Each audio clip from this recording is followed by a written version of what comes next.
Welcome. क्या हाल चाल है सबके? सब स्वस्थ मस्त। यहाँ पर चार्ट को लेकर अब मुझे कंफ्यूजन है। सच बताऊं तो बहुत ही ज़्यादा थक गया हूँ मैं, क्योंकि एक तरफ तो लग रहा है कि पैटर्न चेंज हो गया है और एक तरफ लग रहा है कि यही आर्क है। रीज़न बताता हूँ। पॉइंट टू पॉइंट अब स्टार्ट करते हैं सीधा। ठीक। सपोर्ट तो सपोर्ट के साथ चल रहा है मस्त। रेजिस्टेंस 3 हफ्ते से लेके रोज यही चल रहा। 3 हफ्ते से मैं ये बोल रहा हूँ कि अब ब्रेकआउट होगा, अब ब्रेकआउट होगा। हो ही नहीं रहा है, नीचे का तोड़ ही नहीं रहा सपोर्ट। ऊपर जाता है हमेशा, पता नहीं कुछ ना कुछ नया बना देता है हमेशा। हम हर बात की बात हो गई, पता नहीं क्यों। इसीलिए अब ये कंफ्यूजन है कि ये आर्क तो नहीं लग रहा। ठीक है। भले ही अभी भी कुछ कुछ मैचिंग लग रहा, थोड़ा बहुत, बिल्कुल बहुत ही कम। लेकिन अब ये आर्क बहुत मुश्किल से लग रहा। अगर इसको हटा दें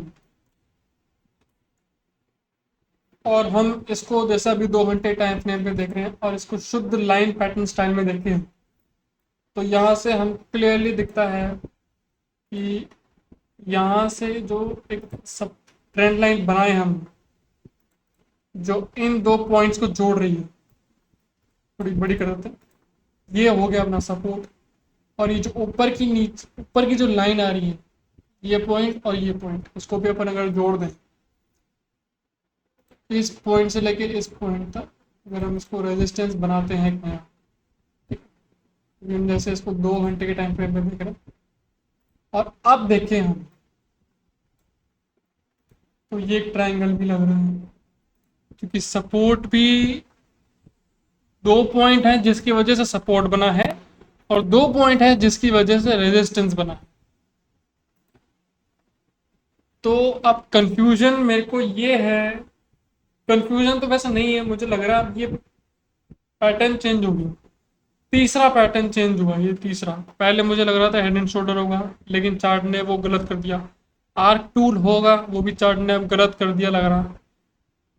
अब यहाँ पे इस पॉइंट और इस पॉइंट से लेके जो हमारा सपोर्ट था, वो तीनों पैटर्न में सेम है।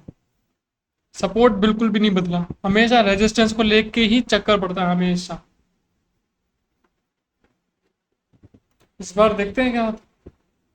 फिलहाल तो अगर ये ट्रायंगल पैटर्न ही रहा, जो कि देखकर लग रहा है, क्योंकि पूरा अगर अपन सिर्फ चार्ट के बेसिक, अब जैसे ये भाव को देखें, हम सिर्फ प्राइस को देखें, प्राइस की मूवमेंट को देखें,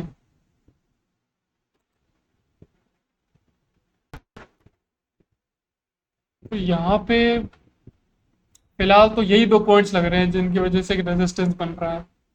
और वो जो आर का जो रेजिस्टेंस है, जो यूटर्न है, उसको तो मेरे को लग नहीं रहा वो कि अब होगा वो, क्योंकि पिछले 2 बार से मैं बोल रहा हूँ कि वो ब्रेकआउट लेगा, अपना सपोर्ट तोड़ेगा, लेकिन वो तोड़ ही नहीं रहा। ठीक है। तो वो लग नहीं रहा है कि अब होगा।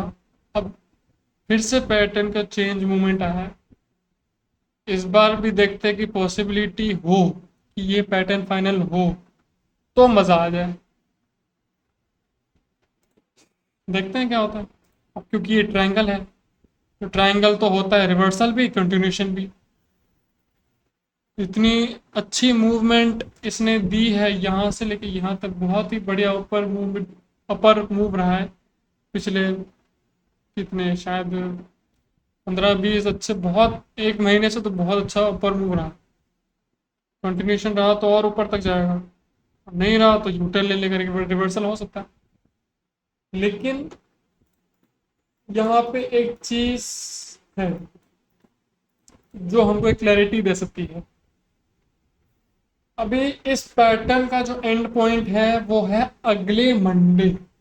आज तो है 20 तारीख, अब जो मंडे है वो है 22 तारीख। ठीक है। अभी जैसे मैं सैटरडे को वीडियो बना रहा हूँ, तो आने वाला मंडे को 22 तारीख है।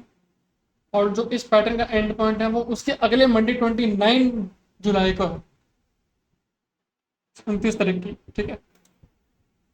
तो मेरा पॉइंट अब ये है कि अगर ये हुआ ट्रायंगल, ठीक है। तो ये इसी रेजिस्टेंस और इसी सपोर्ट के अंदर, इसी रेंज के अंदर पूरा वीक निकाल सकता है, पॉसिबिलिटी है। ठीक है, ये तो हो गया पहला। दूसरा पॉइंट, अगर मान लेते हैं कि इसने अपना सपोर्ट तोड़ दिया, मान लेते हैं कि ये रेजिस्टेंस नहीं है और जो हमने आर्क बनाया था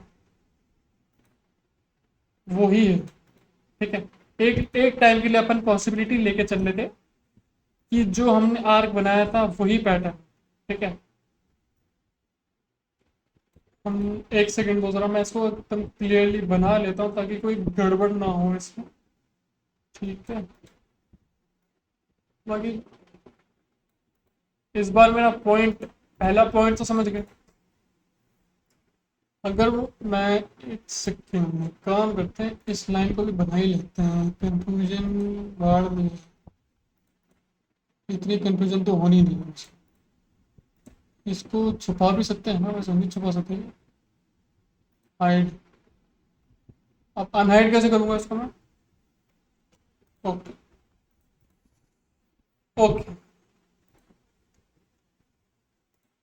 चलो इसको कर लेते हैं हाइड।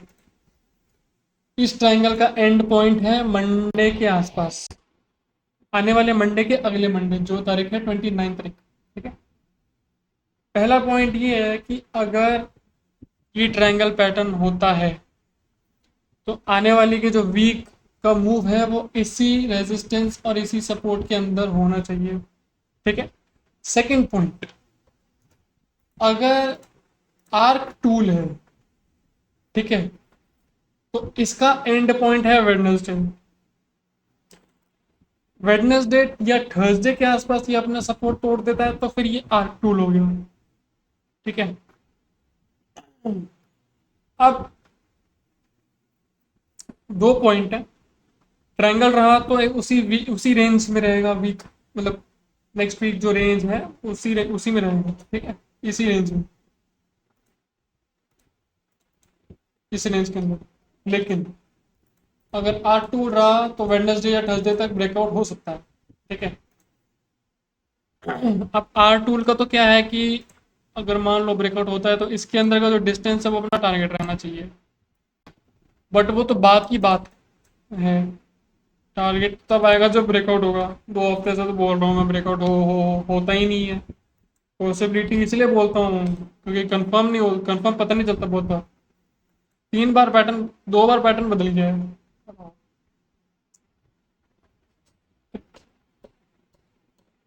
बहुत ज़्यादा पॉसिबिलिटी है कि इस बार आर्क टूल नहीं, ये ट्रायंगल पैटर्न है।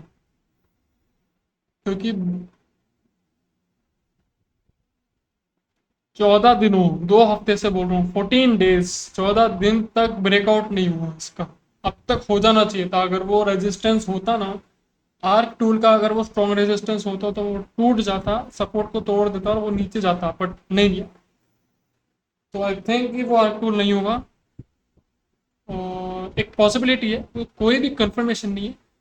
चार्ट में जो देख रहा हूँ मैं, जिस भाव के हिसाब से लाइन ग्राफ में चार्ट चल रहा है, मैं उसके हिसाब से पॉसिबिलिटी बता रहा हूँ कि ये चीज़ हो सकती है।